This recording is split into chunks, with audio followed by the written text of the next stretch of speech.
I just went downstairs to get my tea, and this one was sitting in my chair when I came back. It's not gonna fly, Maisie. It's not gonna fly. Look how big she's getting. She's 7 months old. And she's bigger than her sister, aren't ya? Your sister takes you down a lot, doesn't she? Huh? I guess she has to.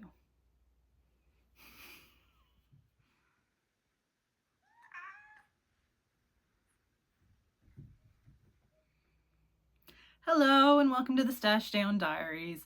My name is Jen and this is my YouTube channel where I talk about all of my knitting projects and occasionally a different craft might creep in.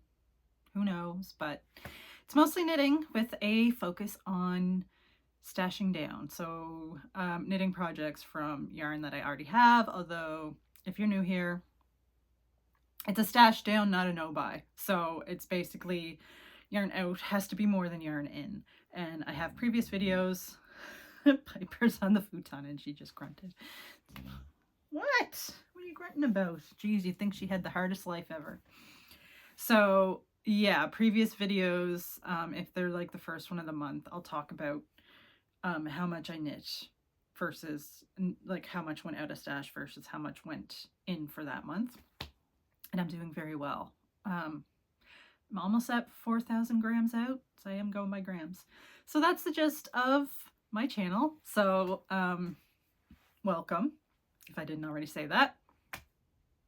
Today is going to be a shorter one because I can't show everything that I worked on because gift knitting. But you know, if you're new here, I do have animals, but they are chill right now. Like sometimes you get interference from them, but they're all, I think Maisie is sleeping under the futon now. She was interfering a little while ago, but I think she's settled. Ginny has been in the kitty condo for a while now, and Piper, of course, is next to me, and she is on the futon. So everybody's relaxed. Piper had her walk, and yeah. So the first thing I'll talk about, since I have time, because I don't have too much to show, is how I handle my knitting.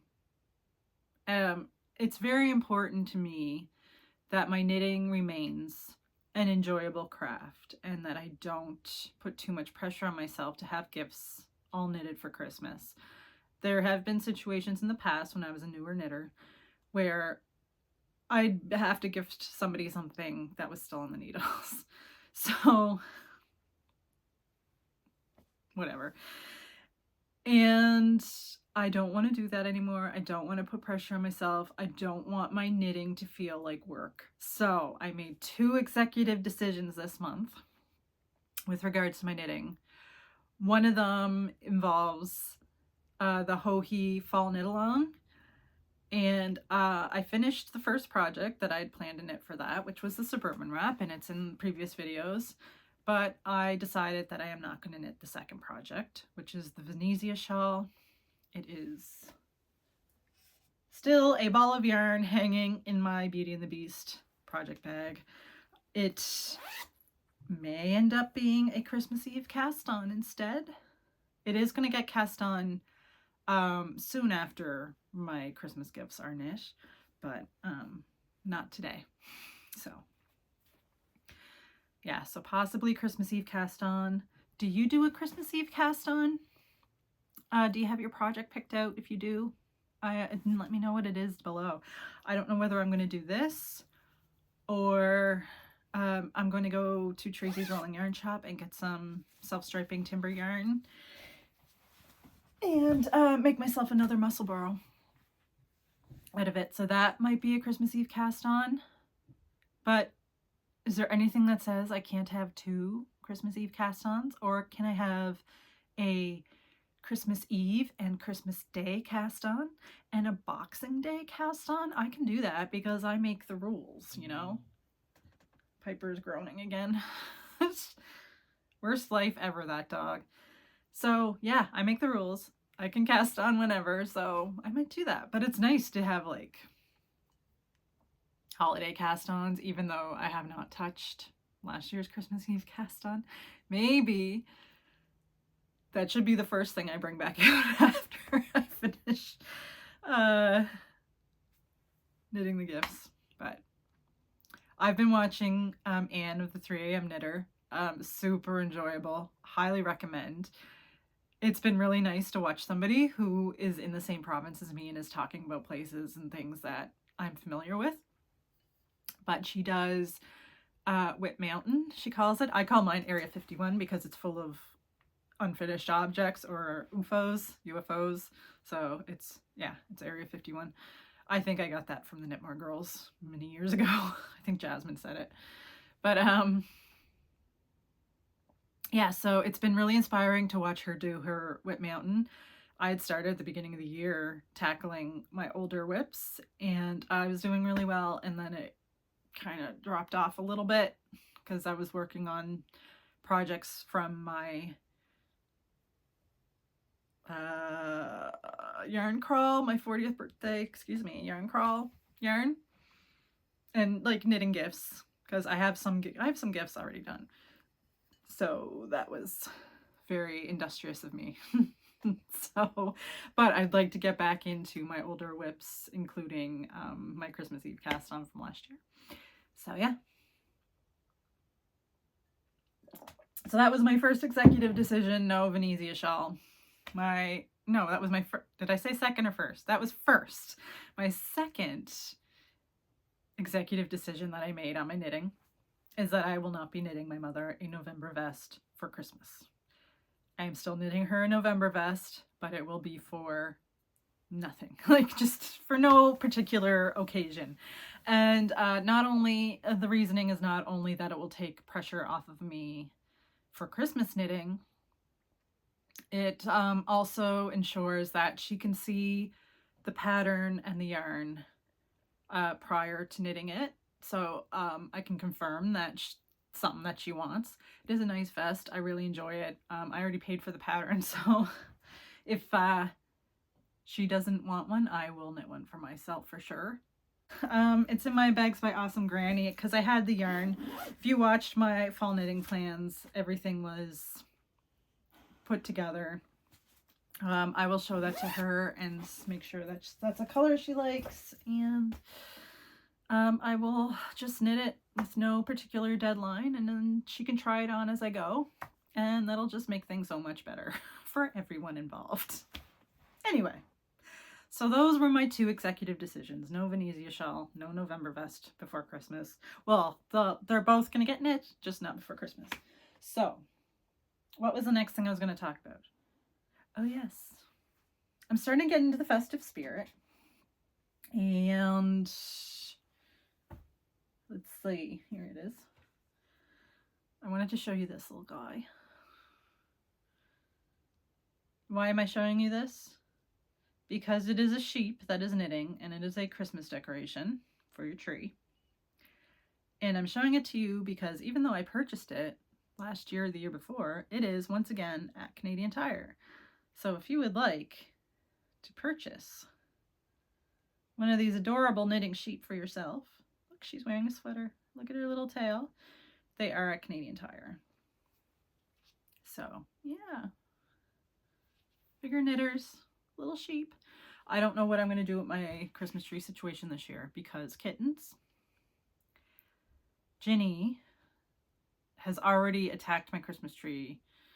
I was stored in the basement. I had to move it to a place where she could not get to it. The cold room, basically. I had to put it in the cold room, which is where I do store like the rest of my Christmas decorations, but I wasn't going to put that in there. But little troublemaker was like really giving my tree a hard time. So what I might do, so my main tree in the living room is all my glass ornaments that I collect. I love the different shapes of glass ornaments. I do have yarn ball ones. And I might put only unbreakable decorations on that, and I will not put on the strings of beads that I normally put on. And then I'll put my glass ornaments on a tree in here and keep the door closed while it's up. So I think that's going to be the solution. I would hate to have a Christmas where I don't take out my collection of glass ornaments. It just wouldn't be Christmas. And I kind of need a redo, to be honest, because last Christmas was a bummer. My aunt was sick with cancer and she ended up passing away on New Year's Day. So yeah, last Christmas was, it didn't feel like Christmas. So I need a redo, and I might start actually decorating this evening for some stuff. Like I might trickle things out. Like I've already started with dishes. This is a Christmas mug. It's not an in-your-face Christmas mug, so I keep it out all winter along with like some my snowman or gnome decor. That stuff stays out all winter. And so dishes are out, and then I might actually bring the tree up and see how the kittens react to it without decorating it. But yeah, I think that's the plan. All the stuff that goes on my tree in here, which is usually like handmade or knitting themed type stuff, nature themed, all of that stuff can go, that's unbreakable, can go on the tree downstairs this year. The things I do for my pets, eh? Like I just throw into my yarn, throw into my trees, and I just accommodate them. So whatever. Okay, I think I can get into the knitting now. I've rambled on enough. I will now talk about finished objects. First one, I can't show you right now because it's a gift. Not for Christmas, it's a birthday gift, and it is going in the mail Tuesday. So the next regular video that I do, I'm going to take a clip of me talking about it before I ship it, and then I will put that little clip in the next video where I'm talking about knitting. Next week's video is going to be something completely different. I don't know if I already said that or not. My memory's not great. Anyway. So that was that whip that I can't show. And I do have one that I can show. Or two. Actually two.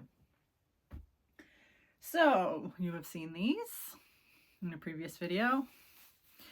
These are Newfoundland mitts. Very traditional. You see these in crafts shops and stuff around Cape Breton. They're very, just a pattern that's, you know, passed down through the generations. But if you would like the pattern, the one that I used was by Jillian Hess. And I got it on Ravelry. I will link it. And it was an elder stash project. So the yarn that I use, it's Briggs & Little Soft Spun. And the color right here, that one, that color, is bubblegum, and that has been in my stash since 2012, which is really sad. And then I purchased the black when I was at Briggs & Little in August, and it was only $4. It was on sale. I wish I bought more because this yarn is very enjoyable. It is, as it says, it is soft. So I would absolutely wear this next to my skin in a sweater. And like it even softened up a little more with blocking. So these have been blocked. So what happens when you knit these? So this one is just wasn't blocked like into a certain shape, because when you knit it, you come around and you purl two, and then you put the stitches on the stitch holder and cast on more right here. And you do that for both knits, so that's where the thumb ends up. But then when you block it, you get the thumb on this one over in its proper spot, as you can see. So that is how that works. These are knit at a tight gauge. I used, what did I use? 3mm and 3.5.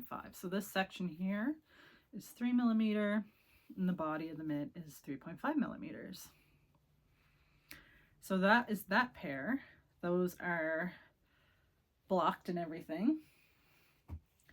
And then I finished the other pair.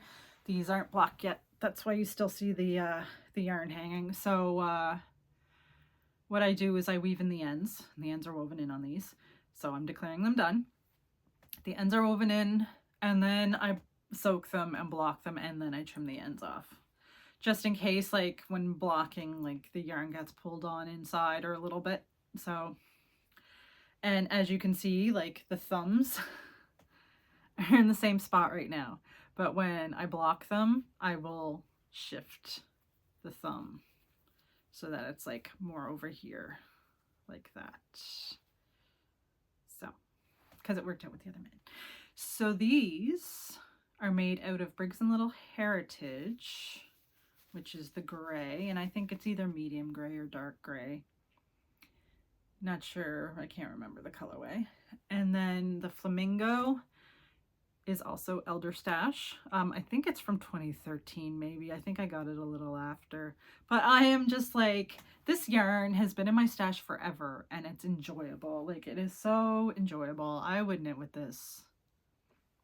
It is like twice the price of their Heritage and Tuffy, but like I said, it's like way softer. The Heritage will soften up on washing, but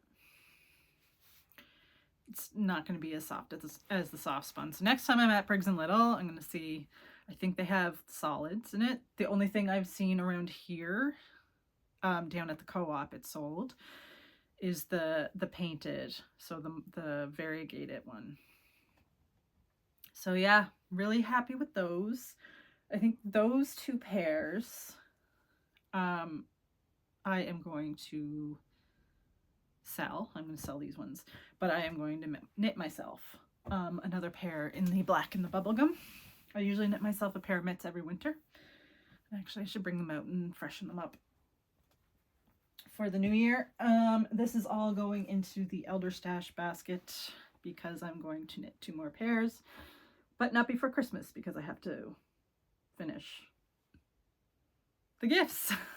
Anyway, even though this is an Elder Stash, it is going in the basket with it just to keep it together. So that is that. And like, you can see how old this yarn is because it's in a ball like this. It was pre Swift and Ball Winder days. So yeah, and all the while this lovely soft yarn was in my stash, not knitted, and I don't know why, but it is fulfilling its yarn destiny. So yeah, so anyway, that's it for finished objects. I have one work in progress that I can show, and it is living in my Doctor Who bag, and it is the Musselburgh hat using Richard DeVries Pepino, which is 100%, I guess, merino wool. Yeah, I think so. I think it's merino. It's 100% wool. But whether it's merino or not, I think it is. I will have to double check that. So the last time I talked about this, where's my progress keeper? Okay, so last time I talked about this, I was right here. So I only knit that amount on this because I was finishing the other 2 projects. So it looks like I didn't do a whole lot of knitting this week, but in actual fact, I did. But yeah, so this is the Musselburgh hat by Isolde Teague. Very popular pattern for good reason. I can't remember if I mentioned the colorway, but it is called In the Navy, and it is going to make just a great classic wear with everything hat. And I have sung the praises of the Musselburgh hat before. It lives up to the hype. It fits great. It's double layered, so it's super warm. So if you live in a damp, cold climate like I do, it is just a cozy sleeping bag for your head. I don't know. Anyway, so yeah, not much more to say on that. Oop, I'm gonna drop it. This is what I'm going to be working on this evening. I don't know if I'm going to do a heck of a lot this evening. I want to start watching Christmas movies. I might bring my tree upstairs and see what the kittens do. I might bring my nutcrackers out. I have like a little nutcracker collection that goes on the windowsill in the dining room. Yeah, I think that's what's going to happen.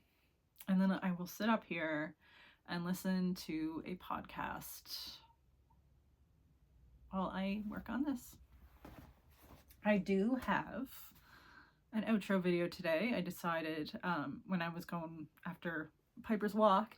And in Piper's Walk, we saw a little weasel, so I'll put that guy in there. He had his head out for so much longer, but by the time I got my phone out and got a video, he just poked it up for the amount of time that I caught him. So maybe I'll slow the video down so you can get a good look at him. And I took some video of the waterfront down here and the Alexander Graham Bell Museum. Next week, I will have a completely different kind of video for you. So I hope you have a wonderful week. I will see you next time. Thanks so much for watching and taking, the time to hang out and possibly knit with me. And until next time, take care. Bye.